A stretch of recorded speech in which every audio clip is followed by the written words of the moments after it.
This patient long back we did first premolar replacement with simpladent compressive 3.75 into 15 and 2627 replacement with simpladent 3.7 into 12 mesially angulated. The middle implant is basal. The distalmost implant is the pterygoid, pterygoid region, but it is not in pterygoid bone, it is in the palatine bone.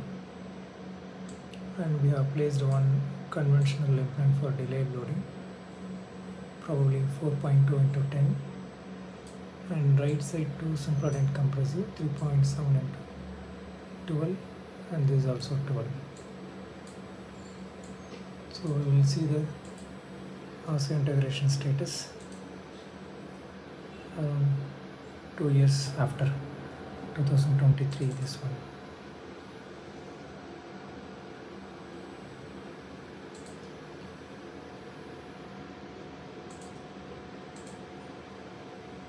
Yeah, you can see the palatine implant is not actual pterygoid. It is even close to the greater palatine canal. This implant is looking functional. This is the KOS implant.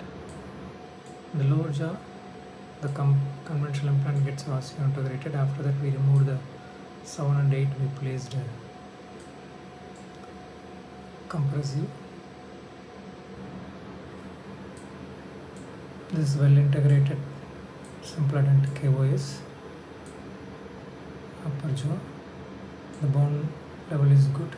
The lower also. No crestal bone loss,